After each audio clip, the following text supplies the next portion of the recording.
ভাটপাড়া পৌরসভা এলাকায় সাংসদ তহবিলের অর্থায়নে স্থাপিত 4টি নতুন সোলার স্ট্রিট লাইটের আনুষ্ঠানিক উদ্বোধন করা হলো। উদ্বোধন করেন রাজ্যের শ্রম পরিবহন মন্ত্রী অর্জুন সিং।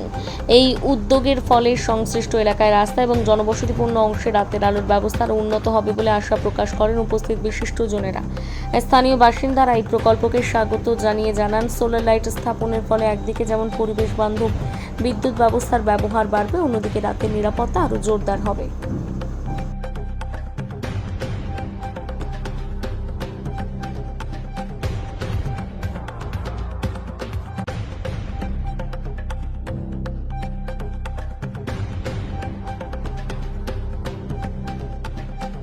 কত লক্ষ টাকা ব্যয় উদ্বোধন করা হয়েছে? একটু মোবাইলটা কি নিচে লক্ষ্যটা কি? একটু কারণে মোবাইলটা নিচে নেব। এখানে হাটে নানা রকম অসাধু কিছু কাজকর্ম হয়।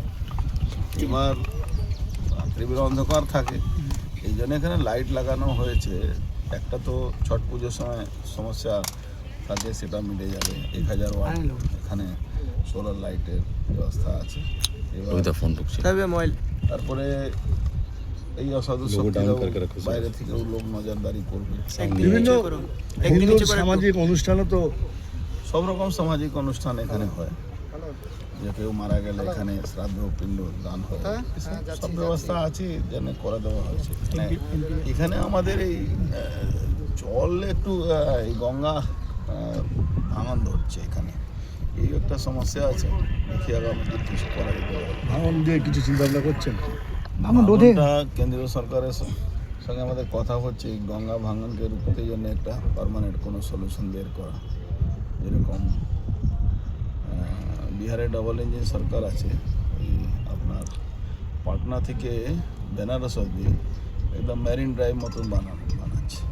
সেরকম একটা ব্যবস্থা যদি এখানেও করে দেওয়া যায়, পুরো এখান থেকে কলকাতা এখান থেকে কলকাতা মানে পুরো দু সাইড, এক সাইড তো বাঁধানো আছে, এক সাইডটা যদি বাঁধানো যেতে পারে, তাহলে এই গঙ্গার এই ভাঙনগুলো অনেক জমিগুলো কেটে যাচ্ছে, মানুষের অসুবিধা হচ্ছে। সেটা নিয়ে কি আলোচনা বিধানসভা? সেটা নিয়ে বিধানসভা না, আমরা কেন্দ্রীয় সরকারের সঙ্গে কথাবার্তা বলছি, যদি এই বিহারের ধাজে এখানেও যদি করে দেওয়া যেত। বিহার থেকে কি মানে মেরিন ড্রাইভের মতন একদম পাথরের কংক্রিট এই করে গঙ্গার ভাঙনটা রুখে দেওয়া যায়।